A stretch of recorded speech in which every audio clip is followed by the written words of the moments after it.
Olá a todos, obrigado a todos que nos assistem, espero que estejam bem. Primeiramente, eu gostaria de parabenizar a toda a equipe da Thomson Reuters por esse excelente evento do Synergy. Meu nome é Antônio Rainho, sou sócio-diretor da Ative, consultoria especializada em soluções para a fiscal e tributária. No cenário atual, estarmos por dentro das previsões é de extrema importância e nós acreditamos muito que é essencial ter previsibilidade para definir estratégias e planejar um crescimento sustentável. Mesmo com os desafios atuais que estamos vivendo, manter e acreditar na visão positiva é sempre muito fundamental. E sabendo disso, é muito importante ouvirmos quem entende do assunto, para termos uma visão macro da situação e assim tomarmos decisões assertivas. E agora chegou o grande momento desse evento. É com imenso prazer que a Ative apresenta o convidado especial do Synergy 2021, Alexandre Schwartzman, que abordará o tema As perspectivas e o cenário macroeconômico mundial com foco na América Latina. O Alexandre é um dos maiores economistas da atualidade, doutor em economia pela Universidade da Califórnia, em Berkeley, foi economista-chefe de alguns dos maiores bancos do país, como o Banco Santander, Banco Real, Unibanco e Banco do Brasil, no qual atuou como diretor para assuntos internacionais. Hoje, ele é sócio-diretor da Schwartzman e Associados, consultoria especializada em temas macroeconômicos. Então, passo a palavra para ele agora. Bem-vindo, Alexandre, e obrigado por estar conosco aqui hoje. Boa palestra.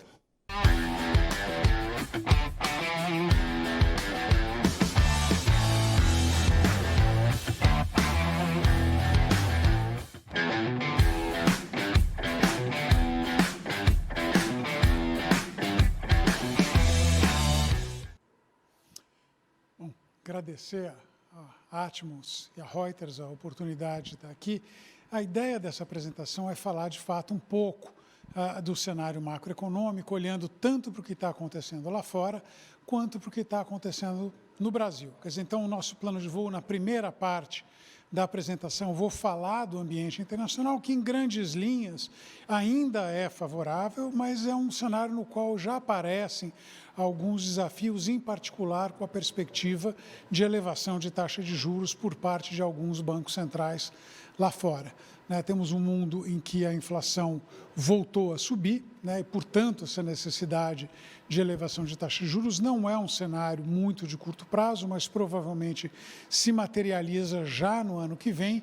Isso aí deve trazer algumas alterações no cenário que a gente está observando. Quer dizer, a postura do Banco Central norte-americano, por enquanto, ajuda a conter as expectativas de inflação, ajuda a conter também a queda do dólar. Pelo contrário, a gente vê, na verdade, um fortalecimento da moeda lá fora, com implicações para o dólar no Brasil propriamente dito.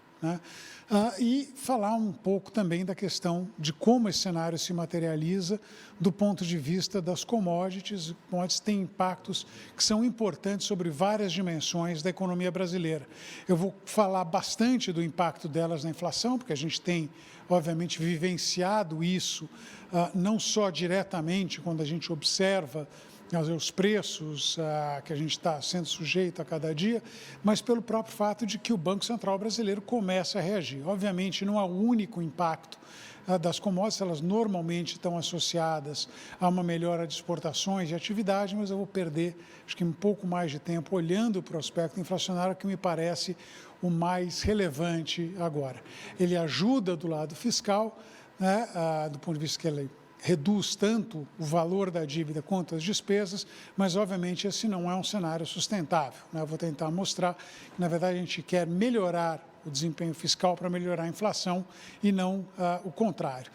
Minha expectativa dentro desse cenário é que o Banco Central suba a taxa de juros até perto de 9,5% no final do ciclo. O final do ciclo provavelmente não acontece esse ano, ele se estende ainda ao começo de 2022. A gente tem um cenário em que nós superamos a pandemia, temos algumas questões do ponto de vista energético que eu vou deixar para o final e, obviamente, a turbulência política que está ligada à própria eleição presidencial de 2022. Então, começando, acho que a principal característica que a gente tem para o Brasil, né, da melhora da economia global se materializa por meio do aumento de preços de commodities. A gente vê a evolução, a gente passou por um momento muito difícil ali entre o segundo e terceiro trimestre do ano passado, com preços de commodities em forte queda, né? Como a gente pode ver ali a comparação entre a linha preta, que é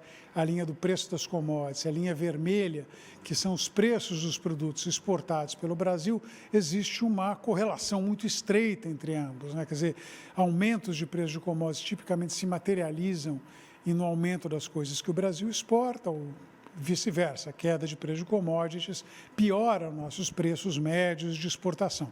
Isso daí tem, a gente vai ver num instante, um impacto muito relevante sobre a economia brasileira. Ele tipicamente ajuda o Brasil a crescer, mas traz alguns desafios também, né? Contra esse pano de fundo, um dos impactos importantes do preço da commodities é o aumento da inflação global. A gente tem observado, quer dizer, pelo menos aí nos principais países desenvolvidos, e aqui nesse slide eu peguei só 4 deles, que na verdade a zona do euro como um deles. Então, a zona do euro, Estados Unidos, Canadá, Reino Unido, o que a gente vê é que depois de um período de inflação bastante baixa, a inflação voltou a subir, em particular nos Estados Unidos. Não é o único, a inflação canadense também está alta, traz zona do euro, Reino Unido, etc.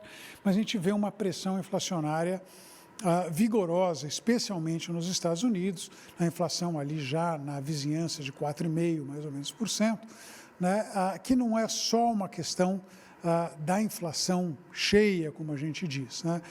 Se fosse só uma questão dos preços das commodities, ela se materializaria simplesmente na medida de inflação, mas quando a gente olha, em particular nos Estados Unidos, as chamadas medidas de núcleos de inflação, que tiram os efeitos de energia e alimentos, ou seja, tira boa parte desse impacto de preços de commodities, a gente vê que a inflação, também expurgados esses impactos, ela subiu bastante nos Estados Unidos. É uma preocupação, porque já passamos por alguns episódios, na verdade, algumas gerações atrás, de elevação inflacionária, e uma preocupação se isso daí pode se propagar para frente. A gente tem alguns desenvolvimentos positivos. Acho que o principal deles é que, quando a gente olha para as expectativas de inflação acerca do futuro da economia norte-americana, seja pelo horizonte de 5 ou 10 anos, a gente vê que, de maneira geral, a inflação esperada está muito próxima àquela almejada pelo Banco Central norte-americano, quer dizer, ali em torno de 2%. A gente olha a inflação para 5 anos, olha a inflação para 10, de 5 para 10, as expectativas de inflação, de maneira geral, se mantêm firmes. Elas, obviamente, não se mantêm firmes simplesmente, né, porque as expectativas caíram do céu. Existe uma percepção que esse aumento de inflação nos Estados Unidos eventualmente vai ser combatido pelo Banco Central norte-americano, pelo Federal Reserve. E, de fato, quando a gente olha ali para o resultado da última reunião do Federal Reserve, que foi em setembro desse ano, entre outras coisas, eles divulgam de forma anônima, é claro, né, as projeções dos membros do Comitê de Política Monetária norte-americana para um conjunto de variáveis, mas em particular, que vou chamar a atenção para o que se espera do ponto de vista de taxa de juros, né? E o que a gente vê, então, em setembro, cada um desses pontinhos que a gente tem aí é um membro votante do Copom norte-americano, o FOMC. O que a gente vê é que não se espera nenhum aumento de taxa de juros para 2021, quer dizer, está todo mundo ali na expectativa de manutenção, mas que a gente já começa a ver que 9 dos 18 já trabalham com um cenário de aumento de juros para o ano que vem, né? A maioria desses 9 ainda espera só um aumento, mas já tem ali 3 membros do comitê que estão esperando até 2 aumentos para a taxa de juros, alguma coisa como 17 já são certos de que vai ter um aumento em 2023. Concretamente falando, né, o aumento está mais para 2022 do que para 2023, quer dizer, tem um número cada vez maior de membros do comitê. Eu não trouxe aqui a evolução desse slide ao longo dos últimos meses, mas só para ter uma ideia, no começo do ano tinha uma voz solitária que imaginava um aumento para 2022, agora a gente tem, como diz, já 9, provavelmente, quando divulgarem da próxima vez, em dezembro desse ano, a gente já vai ver uma maioria do comitê apontando para um aumento de taxa de juros, entre 1 ou 2 aumentos de taxa de juros para acontecer no próximo ano. Né? A ideia toda aqui, continuar o progresso que tem sido observado do ponto de vista de geração de emprego, e tem acontecido, né, muito provavelmente o Banco Central já começa a mudar a sua postura de política monetária. Isso já está aparente nos preços dos títulos públicos norte-americanos, as taxas curtas de juros já passaram por um primeiro momento de ajuste em meados desse ano, estão num segundo momento de ajuste, já estão ali, se olhar para a taxa de 1 para 2 anos, ela tem, como disse, já embutida nela alguma coisa como 1 a 2 aumentos de taxa de juros acontecendo já em 2022. Então, é uma mudança importante, não é para o curto prazo, como eu vim adiantando, mas é uma mudança que vai acontecer ainda num horizonte não muito distante. Um dos impactos disso daí é uma reversão de um processo que a gente tinha observado mais ou menos desde o primeiro pico da pandemia, que era o dólar perdendo valor face às demais moedas, né? O dólar parou de perder valor, se a gente for olhar do começo do ano para cá, ou de meados do ano para cá, de maneira geral, o dólar volta a ganhar valor relativamente às principais moedas globais, né? Em algum momento eu precisava mais de $1,20 para comprar um euro, já está precisando de só $1,15, então a gente continua nesse cenário em que esse dólar fraco que caracterizou o período pós-pandemia começa a mudar de cara, mas ainda um mundo em que tem um apetite enorme por risco. Né? Então, hoje, quando a gente olha para essa medida em particular, que é calculada pelo Bank of America, que é qual que é o retorno dos títulos mais arriscados nos Estados Unidos, esse retorno está ali firme abaixo de 5% ao ano, um patamar praticamente inédito, está sugerindo que, de fato, a gente tem ainda um apetite global por risco muito grande. Então, o cenário internacional tem ali, embora tenha desafios do ponto de vista de elevação de taxas de juros num horizonte não tão distante, ainda é um cenário em que a gente vê preço de commodities em alta, apetite por risco em alta, isso todos são cenários que beneficiam países emergentes em geral e o Brasil em particular. Né? Desses daí a dimensão que eu quero me focar com um pouco mais de cuidado agora, a gente já abordou logo no comecinho a questão do aumento de preços de commodities. Então, historicamente, o aumento de preços de commodities em dólar não impacta, ou pelo menos não costumava impactar os preços de commodities em real. O que acontecia normalmente é que um aumento no preço das commodities lá fora tipicamente se traduzia numa valorização do real relativamente ao dólar. O dólar ficava mais barato e isso acabava, de alguma forma, moderando o impacto do preço das commodities. Se a gente for olhar ali até recentemente, né, não tem grandes discrepâncias entre a linha preta, que são preços de commodities em dólar, a linha vermelha, que é o preço de commodities em real, né, mas a partir de 2020 esse cenário mudou. Muito embora as commodities tenham subido, tudo isso que a gente está vendo, quer dizer, se a gente olhar, tomar como base 2016 como sendo a média 100, a gente vê hoje preços de commodities praticamente 80% acima do observado em 2016, né? Eles praticamente dobraram, ou mais do que dobraram, com relação ao pior momento do ano passado, mas os preços de commodities em real subiram muito mais do que isso, porque além do movimento dos preços em dólares, o dólar também ficou mais caro aqui. Isso tem impactos diretos sobre a inflação. Então, olhando a variação dos preços de commodities em dólar, não mais o nível, mas a variação, a gente vê que em algum momento as commodities em reais estavam aumentando algo como 80%, a medida mais recente é um pouco mais modesta, tem ficado ali na casa de 50%, 60%. Isso se traduz diretamente no preço de atacado no Brasil. Então, também existe uma relação estreita entre o movimento global de preço de commodities traduzido para reais e os preços por atacado aqui dentro. E os preços não ficam só no atacado, eles se materializam também nos preços ao consumidor. Então, quando a gente olha a evolução do IPCA no período mais recente, dos últimos 9 meses, por exemplo, a gente vê que há uma aceleração nítida da inflação, e essa aceleração tem sido puxada principalmente pela parte de alimentos, quer dizer, não por acaso desse conjunto, o mais influenciado por commodities. Num grau menor, mas também bastante visível, a gente vê também um aumento forte dos preços industriais, refletindo exatamente essa dinâmica de preços por atacado que está seguindo o impacto de commodities. Então, aquele choque inicial de aumento de preços de commodities que não foi atenuado pela valorização do real relativamente ao dólar, acelerou a inflação num primeiro momento. Fosse apenas isso, a gente estaria mais tranquilo, seria simplesmente um ajuste, os preços ficaram mais caros, durante algum tempo a inflação ia ser mais alta, mas a coisa iria se acalmar. Não é o que a gente tem observado. Quando a gente olha para algumas medidas, aqui eu estou trazendo o que a gente chama em economia de índice de difusão. Nada muito complicado, na verdade, é a porcentagem dos itens dentro do IPCA que registraram um aumento de preços no determinado mês.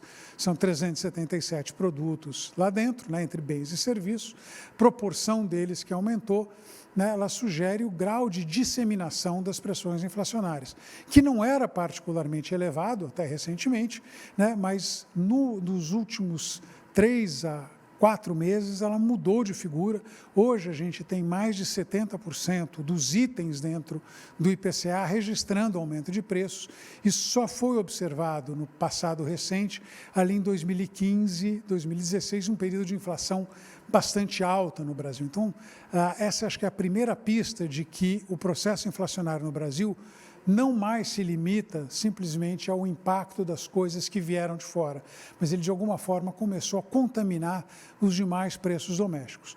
Uma outra pista a esse respeito é o comportamento do que nós chamamos núcleos de inflação, que são medidas de inflação que, de alguma forma, tiram aquilo que a gente imagina ser acidental ou temporário, tenta ver dentro do índice de preços aquilo que é persistente, aquilo que não é só uma coisa que vai acontecer por 1 ou 2 meses, mas tem uma tendência a perdurar. Então, a gente olha ali para a linha vermelha, que são as... Na verdade, a gente tem 7 diferentes ou 8 diferentes medidas de núcleo de inflação no Brasil. O Brasil é um país obcecado com a questão inflacionária. Como a gente sabe, aqui eu olho para a média deles, mostra que a média vem se acelerando, então não é só um problema de aumento da inflação cheia, mas também os aumentos dos bens que normalmente se comportam de uma maneira mais estável também vem subindo. E também a parte de serviços não é menos importante, a gente vê ali um aumento do chamado núcleo de serviços, mostrando que, de novo, a questão inflacionária não é só um problema de commodities, mas chegou a coisas tão distantes de commodities como os bens e os serviços, que normalmente não são afetados pelo valor do dólar, eles de alguma forma estão reagindo para isso.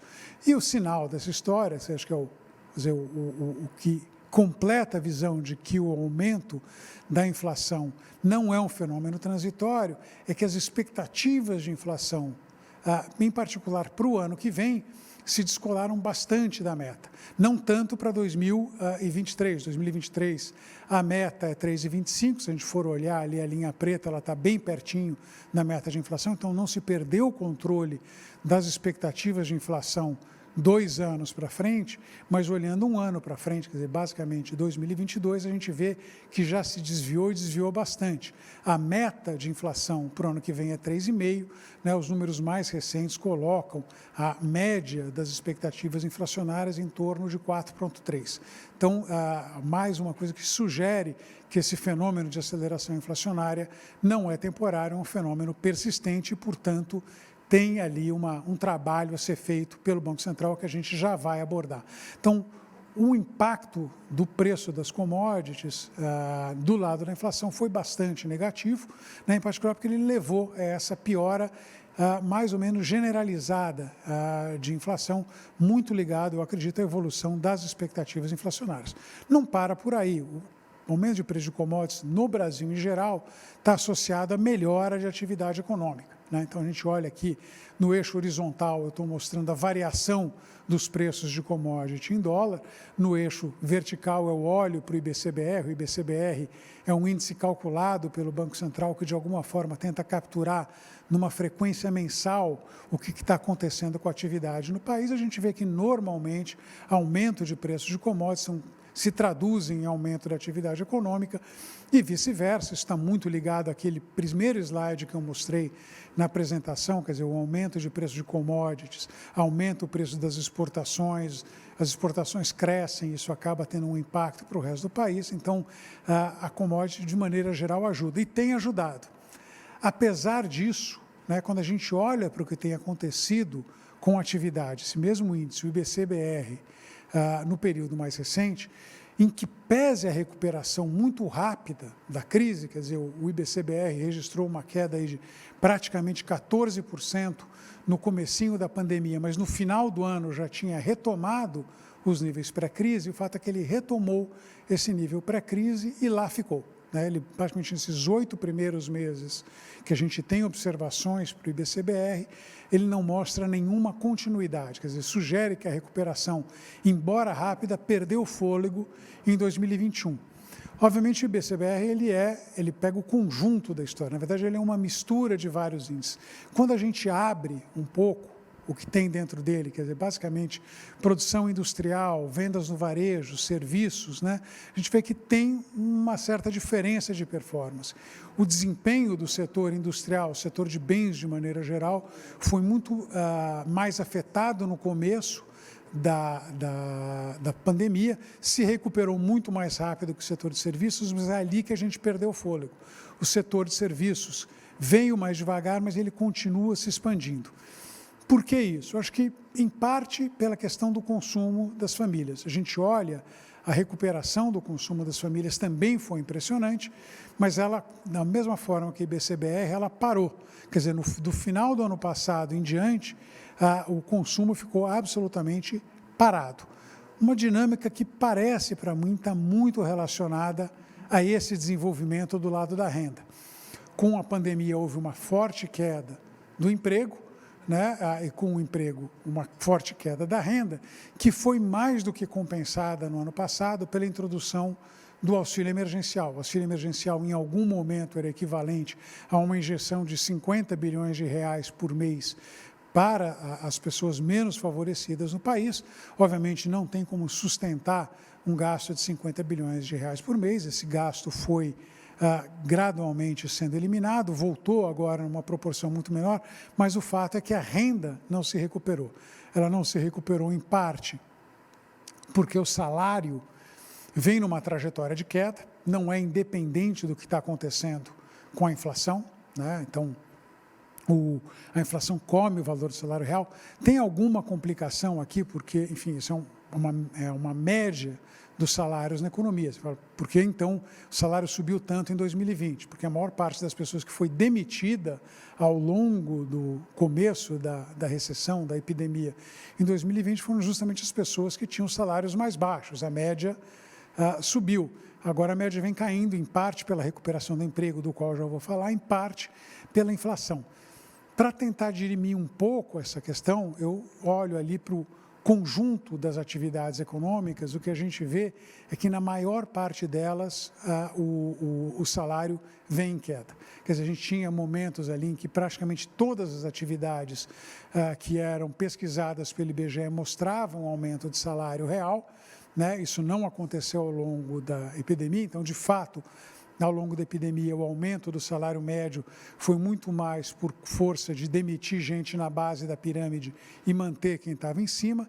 Agora, o que a gente vê é que tem uma queda mais ou menos disseminada de salário, independentemente das categorias. E o fenômeno mais importante é porque o emprego, a ocupação no país não recuperou os níveis que prevaleciam antes da crise. Em fevereiro do ano passado, nós tínhamos quase 94, 95 milhões de pessoas ocupadas no país. Ocupadas é uma coisa bastante ampla. Então, eu estou olhando para emprego formal, emprego informal, os autoempregados, os empregadores, quem trabalha para o setor público, enfim, é uma visão bem ampla da ocupação no país, 94 milhões de pessoas.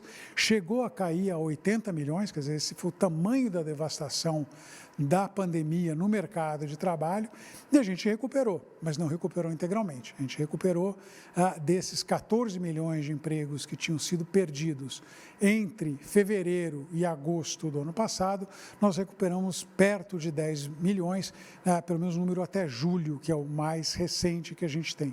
Então, o fato do emprego não ter recuperado, ele teve um impacto grande na própria massa salarial. Né? Não foi só uma questão do salário ter caído, mas o fato do emprego não ter recuperado. Né? E o problema de recuperação do emprego está essencialmente ligado ao desempenho de um setor. Não é o único, outros setores também, mas ele é principalmente uma fraqueza no setor de serviços, que não é um lado trivial da economia. O setor de serviços, antes da crise, representava 55% da ocupação total no Brasil. Então, em particular, muito do informal, muito do autoempregado estava ligado exatamente ao setor de serviços, que foi o que mais sofreu por uma razão não puramente econômica, mas por uma razão sanitária. A necessidade da adoção de medidas de distanciamento social levou ao fechamento de bar, restaurante, academia, cabeleireiro, manicure, quer dizer, todas essas atividades de serviço sofreram muito mais que as atividades industriais ou mesmo que as agroindustriais, né? Enfim, onde essa necessidade de distanciamento não era tão forte. Resultado disso é que a recuperação do emprego depende fundamentalmente da recuperação do setor de serviços. E a recuperação do setor de serviços não é só um problema de renda, ela era uma questão sanitária. Nesse aspecto, tem algumas boas notícias. A gente avançou bem na questão de vacinação, então a gente vê ali o número de vacinas aplicadas no Brasil aumentando bastante. Isso daí é uma média de 7 dias, começou de fato de maneira muito devagar, até março, abril era uma proporção relativamente pequena da população que vinha sendo imunizada, isso acelerou bastante, a gente tem rodado ali na casa, né, de 60% de 0,60 por cada 100 habitantes a cada semana, né? Então, a cada dia de cada semana. Né? Então, a gente tem conseguido avançar bastante na vacinação e a gente coloca o Brasil aqui, acho que não dá para ver tudo, mas coloca o Brasil globalmente falando, a gente se encontra aqui do meio para cima na distribuição, a gente tem 70% da população, um pouquinho mais de 70% da população já com uma dose da vacina, basicamente metade da população plenamente vacinada, ou com 2 doses, ou no caso das vacinas que precisam de uma única dose, essas daí. Então, metade da população vacinada. Né? O resultado dessa história é uma queda expressiva, tanto no número de casos, o mais importante ainda, no número de mortes, e aí possibilita, né, o fim das medidas de distanciamento social. A gente está vendo, entre outras coisas, o retorno à escola agora. É importante não só do ponto de vista de emprego diretamente, mas pelo fato de que mães passam a ter a possibilidade de deixar as crianças na escola e voltar ao mercado de trabalho. Então, enfim, tem ali um impulso que está vindo desse lado, que eu acho que é relevante para a gente entender a dinâmica mais desse ano do que do próximo, e particularmente do setor de serviços. Então, é alguma coisa que deve ajudar um tanto a evolução econômica daqui para frente. A gente ainda tem um desafio grande que está expresso na evolução do endividamento, acho que resume bem o problema do país. Quer dizer, o Brasil tinha conseguido uma trajetória de controlar sua dívida. Em 2013, a dívida do governo equivalia ali a cerca de metade do PIB, ela saltou para alguma coisa como 75% do PIB e, com a pandemia, para perto de 90%. Ela caiu, né? Hoje ela está pouco abaixo de 85, a gente fala, pô, é um bom resultado. É um bom resultado. Infelizmente, a maior parte da queda dessa relação dívida-PIB se deve à questão da inflação. Se for olhar ali na tabela, né, o item que está destacado em vermelho é o impacto da inflação sobre a dívida. A dívida até junho tinha caído em torno de 5,5 pontos percentuais do PIB. Desses 5,5 pontos, 4,5 são ligados à inflação. Isso, obviamente, não é a dinâmica que a gente quer. A gente quer controlar a dívida para garantir um cenário de inflação baixa. A gente não quer um cenário de inflação alta para controlar a dívida, né? Senão acabaria o rabo balançando o cachorro, né, ao invés do cachorro balançar o rabo. Então, tem uma necessidade de avançar nessa questão fiscal, né, o que aparentemente é a promessa, quando a gente não é para olhar todos os números que tem aí, esse orçamento que foi executado no ano passado, a expectativa para esse ano e para o ano que vem, a projeção do governo é uma redução de cerca de 1/3 do déficit que a gente deve verificar nesse ano. O déficit do governo em 2021 deve ficar em torno de 150 bilhões de reais. Pelo orçamento de 2022, se fosse cumprido a regra, ele cairia para algo em torno de 50 bilhões. Então, estaríamos fazendo um avanço. Só que esse orçamento, infelizmente, é uma peça de ficção, e nem uma boa peça de ficção. Ele é uma peça, certamente de ficção fantástica, mas talvez um pouco mais para o lado do horror, né? Afora as questões que estão sendo discutidas agora, quer dizer, já há algum tempo se identificavam riscos da ordem de 90 bilhões de reais para o orçamento, que estão ligados a desenvolvimentos como, por exemplo, o fato da inflação ficar mais alta esse ano significa um reajuste maior do salário mínimo, portanto, um reajuste maior de pensões e aposentadorias, com um impacto, seja no gasto previdenciário, seja no Bolsa Família, enfim, tem ali uma série de coisas que devem se materializar. Então, esse número, em torno de 50 bilhões de déficit, não contempla, são esses riscos que estão mapeados aí. Um que não está mapeado aí é a questão dos precatórios. A gente foi recentemente apresentado, né, virou, de repente, uma coisa praticamente desconhecida, atingiu ali, virou manchete de todos os jornais, um pouco por força disso, quer dizer, aqui é o acompanhamento que eu faço de precatórios e sentenças judiciais de 2007 para cá, ele vem numa trajetória de elevação muito forte. Esse ano deve terminar ele em torno de 55 bilhões, mas a perspectiva para o ano que vem é que esses precatórios, basicamente, são gastos que o governo deveria ter realizado no passado, de pensões, aposentadorias, salários de funcionalismo, benefícios de prestação continuada, transferências a estados e municípios, enfim, uma série de gastos que o governo deveria ter realizado, não realizou, foi processado, a coisa foi julgada, transitou em julgado e o judiciário manda uma ordem de pagamento. Então, basicamente, é uma obrigação de pagamento. Bom, os precatórios para o ano que vem são orçados em torno de 90 bilhões, né? O que basicamente deixa ao governo 3 alternativas, né? A principal delas é pagar. Paga o que está acontecendo. A principal vantagem disso, obviamente, é que você está fazendo a coisa certa, né? Você tinha que pagar, pagou.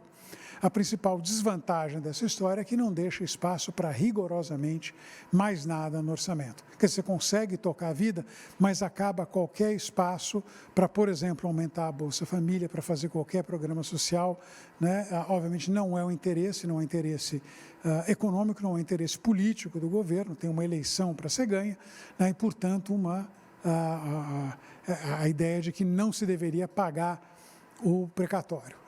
As opções que existem para não pagar o precatório, uma delas, a que chama aí, é o pagamento parcial. Então, isso é o que está sendo defendido pelo Ministério da Economia, se paga até o limite de 55 bilhões, o resto não é pago. Fica como? Não, ele vai ser empurrado, a gente vai ser dividido aí em suaves prestações anuais. Obviamente, é uma baita quebra de contrato. A vantagem disso é que, em tese, pelo menos entre aspas, ele, na letra da lei, preserva o teto de gasto, você não está gastando mais, né? Obviamente, isso é falso, porque a gente simplesmente, o fato de a gente não estar desembolsando não significa que esse gasto deixou de existir, ele simplesmente não está sendo pago, né? E a gente, na verdade, está criando uma dívida enorme, que está fora daquela estatística de dívida que eu apresentei para vocês. Então, na verdade, entre outras coisas, afora ser um calote, né, ele é um calote que não é reconhecido, se empurra boa parte da dívida para baixo do tapete. Uma alternativa que foi proposta no Senado é que se recalcule o teto de gastos desconsiderando os precatórios, paga tudo integral, então todo o pagamento acontece, do ponto de vista de transparência é melhor. Agora, não evita o fato de que o gasto, se você gastar 90 bilhões de precatório no ano que vem, de fato vai explodir o teto de gastos. E a resposta, de maneira geral, esse grau de incerteza que a gente vê no Brasil, ele aparece no dólar. Quer dizer, não é por outro motivo que o dólar está caro. Você perguntar por que, como eu falei lá no começo, por que o dólar não ficou mais barato quando o preço de commodity subiu?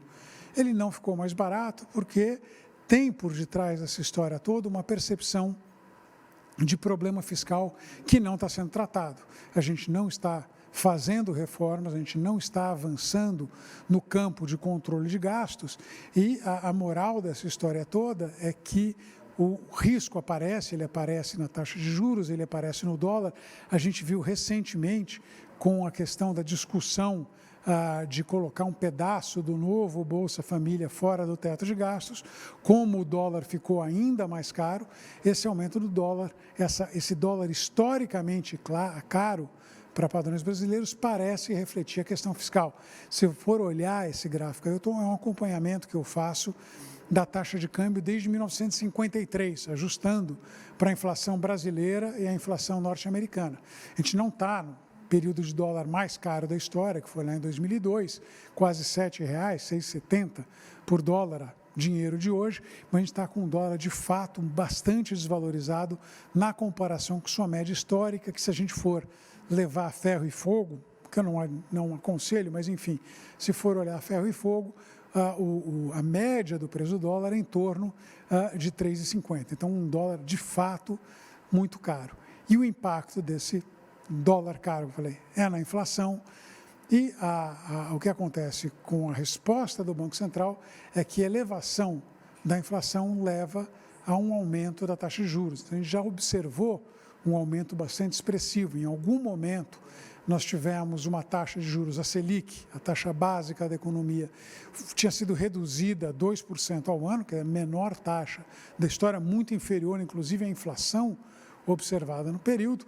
Ela vem numa trajetória de ajuste, quer dizer, de fevereiro para cá, ou de março para cá, a taxa saiu de 2%, ela já está em 6,25%, a perspectiva é que continue o aumento de taxa de juros, como eu falei para vocês, minha perspectiva é de um aumento da Selic até 9,5% ao longo desse ciclo de aperto monetário, provavelmente se encerrando no primeiro trimestre do ano, mas quando a gente olha para o que o mercado, isso que não é o que o mercado está dizendo, não é que ele está respondendo perguntas ali do Banco Central, é na transação dos títulos públicos, a gente observa, né, a perspectiva, se olha para os juros futuros, que é essa curva vermelha, eles são até mais pessimistas do que eu, quer dizer, estão trabalhando com uma perspectiva de um ano para um ano e meio da taxa de juros chegar a quase 11% e continuar essa trajetória ao longo do tempo. Quer dizer, aplicações hoje para 10 anos estão perto de 12%, que refletem exatamente essa perspectiva de elevação de taxas de juros por parte do Banco Central e também um tanto do risco que se vê na questão do desenvolvimento das contas públicas. A gente vê isso também de uma outra forma, né, ao longo do tempo, para a gente ter uma visão mais clara, o que aconteceu com as taxas de juros no Brasil. Quer dizer, a taxa para um ano que ali, como disse, em meados do ano passado, se encontrava ali perto de 2%, já se encontra perto de 9%. Se a gente for olhar a taxa para 10 anos, como eu antecipei, ela já está perto de 12% ao ano, quer dizer, tem uma correção muito expressiva dos juros no Brasil.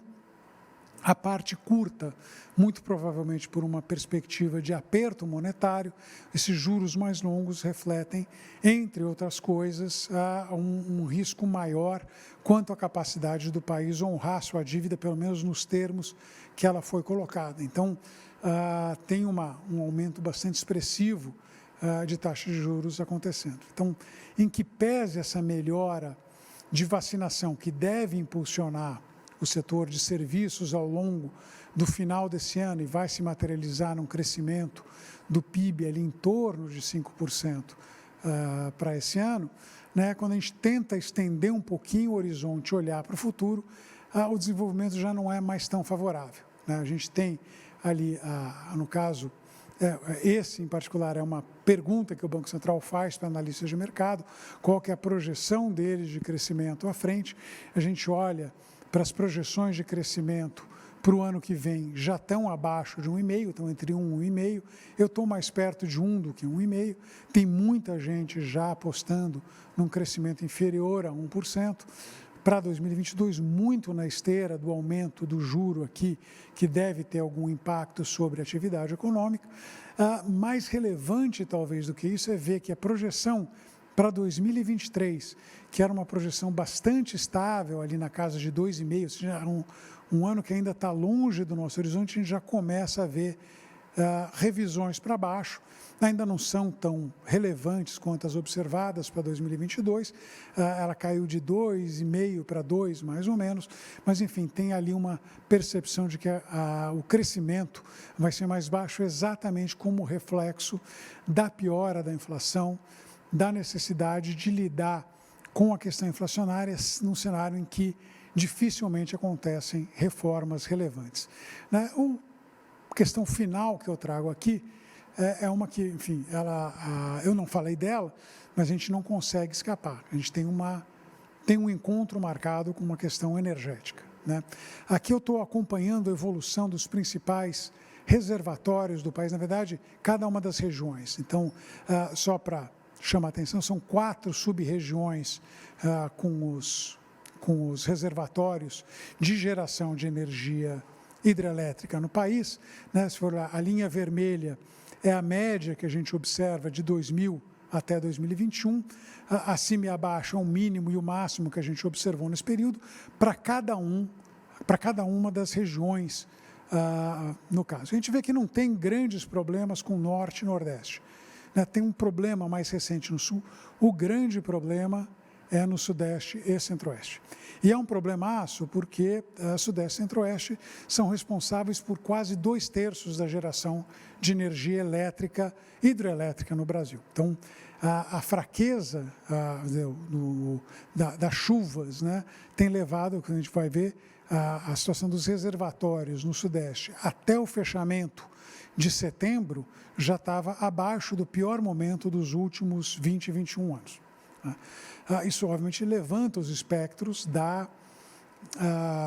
do racionamento, ou do quase racionamento que a gente viveu em 2001. Não é a situação que a gente está vivendo hoje, né? Naquele momento, a geração de energia era principalmente em hidroeletricidade. A hidroeletricidade representava 80%, 85% da energia gerada no país. Ainda é a maior parte, mas a gente está falando de uma coisa como 60%, talvez 65%, mas alguma coisa bem inferior ao que teve no ano passado. Tem muita coisa a gás, que foi exatamente criada em boa parte para resolver o problema de 2001, que está aí valendo. Então, tem uma capacidade maior. Obviamente, então, o cenário de falta física de energia, que não tem energia, a gente vai ter que desligar, não é o cenário que parece que vai acontecer. Mas é um cenário no qual a energia se torna inevitavelmente mais cara. Então, mais cara porque a gente passa a usar energia de fontes térmicas, que é naturalmente mais cara do que energia elétrica, e é mais caro porque o preço do gás, que é o principal combustível para as novas usinas, está subindo lá fora e o dólar segue subindo. Então, tudo isso aí acaba contribuindo para uma pressão grande no preço de energia, materializa agora na inflação, materializa também num crescimento menor, seja pelo canal que eu acabei de descrever, que é mais inflação, mais juro, portanto, menos crescimento, seja porque, à medida que fique mais caro, algumas atividades deixam de ser interessantes, né? Então, algumas coisas que estariam sendo fabricadas, no caso de energia mais barata hoje, não serão fabricadas porque a energia ficou mais cara. Então, tem ali um impacto também no sentido de reduzir a atividade econômica. Então, o cenário energético, ele é delicado, a gente não aguenta mais um ano seco. Então, o consenso aparente entre os analistas é, se a gente tiver um ano de chuva razoável ano que vem, a gente empurra, a gente chuta a lata mais um ano para frente, o que não dá é que a gente não tem mais espaço para desaforo nenhum do ponto de vista de chuva. Mas que a gente vai trabalhar com um cenário de energia cara, muito provavelmente até o final de 2022. Então, quando a gente ouve, por exemplo, o presidente da República falar que vai ordenar um ministro que, para tirar a bandeira vermelha, pode ignorar esse assunto, obviamente o ministro entende mais do assunto do que o presidente da República e não vai fazer esse tipo de coisa. Então, por isso que o presidente fala para a sua base, mas acho que não é uma coisa que vai se materializar num período tão curto, pelo menos. Então, amarrando aqui essas conclusões que eu queria tirar dessa nossa jornada ali pelo cenário macroeconômico.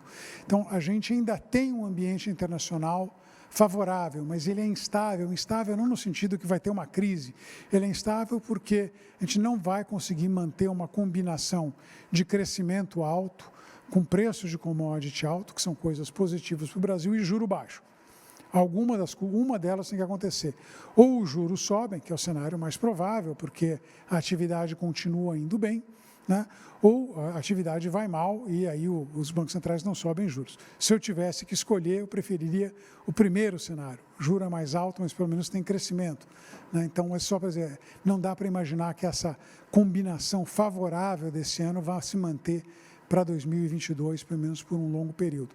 Principalmente porque a política monetária norte-americana vai se tornar menos frouxa a partir do ano que vem, assim como a política fiscal. Essa depende aí, inclusive, da aprovação do Congresso. Talvez ela fique menos frouxa mais cedo do que a própria política monetária.